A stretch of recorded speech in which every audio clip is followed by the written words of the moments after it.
These vertical links from J&M have spherical bearings, and so they're an upgrade that you're gonna want to check out if you're looking for an aggressive way to fight wheel hop and you aren't concerned with other factors like NVH or noise vibration and harshness. Spherical bearings like the ones in these vertical links are unlike bushings, and they give you a solid connection to the chassis, which is going to give you much better performance than rubber or poly or even delrin bushings would. I'll get into more detail later, but I can tell you right now that the install for these is easy. It's a 1 out of 3 wrenches in the difficulty meter. You can plan on spending an hour or two tops to get the install completed. So the big thing here is going to be the spherical bearings. Spherical bearings are not only going to be greatly different than the stock rubber bushings, but they're also different than some of the other aftermarket options that are out there, like poly bushings and even delrin bushings.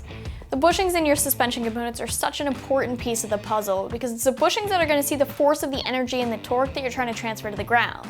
If the bushings are soft, like stock bushings are, or if they're worn out, they're going to deflect, and deflection doesn't do anything for getting power to the ground, because instead of transferring that power, the bushing is going to absorb it. Spherical bearings are at the top of the food chain when it comes to performance-based bushings. You have your rubber bushings at the bottom of the chain, because they're the softest, then you have your poly bushings, which are more stiff, then there's delrin on top of that, and at the top of the chain are rod ends and spherical bearings. Spherical bearings like the ones in these vertical links connect the suspension solidly to the chassis. The biggest benefit to this is no wasted energy through deflection as the power is transferred through the chassis. The trade-off here is the fact that these do not absorb that energy. That means that all of the NVH is going to be transferred through the chassis, which is going to affect your ride quality. A lot of times spherical bearings are safe for race application because of that. The harder the bushing is, the higher the NVH, and there's nothing more solid than a spherical bearing. Now what I'm trying to say here is that you are going to notice some more NVH, but we're just talking about vertical links. You're not eliminating all of the bushings in your suspension. So you can expect a small, noticeable change, but depending on the rest of your suspension, you don't have to worry that you're going to be creating a dump truck ride quality here.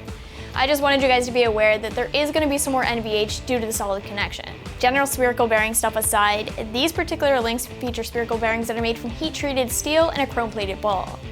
The bearing race is heat-treated as well, and it's chromoly with a load rating of 78,000 PSI.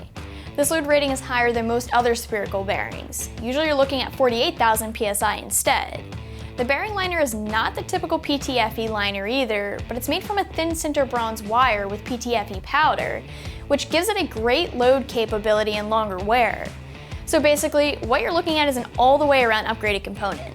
The rest of the vertical link is made from aircraft grade 6061 aluminum, and of course, these are upgrades over the stock link in every way. The stock links are stamped steel, and these things here are not going to flex at all under load. I do want you to keep in mind that while these will work to reduce wheel hop and keep the rear planted better, these are only one component of the IRS, and there are a handful of other pieces that you can look into to really stop wheel hop and get better traction.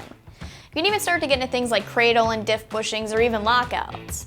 But at the end of the day, these are still a good step towards eliminating the wheel hop and getting the rear more stable.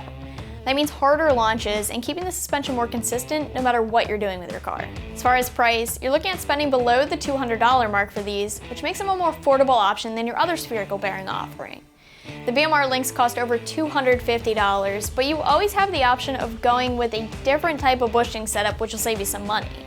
You're paying for performance here, since these are the most performance-based links. The install for these is an easy one. It's a 1 out of 3 wrenches in the difficulty meter, and you can expect to spend an hour or two tops to get the install completed. You won't need any tools out of the ordinary. Actually, only a few wrenches and a torque wrench, and of course a jack and jack stands or a lift if you're lucky enough to have one. The vertical link sits right behind the rear rotor, so you'll have to pull the rear wheels to get access. Once that's done, you're just looking at 2 bolts to get the stock out. Reuse the factory lower bolts when you install the new vertical link, but use the supplied hardware and washer for the top link. You want to torque these down to spec and reinstall your wheel and tire, and that's all it's going to take. That's going to be it for this review on the J&M Rear Vertical Links with spherical bearings, but if you want any more information, you can always check out the product page right here at AmericanMuscle.com.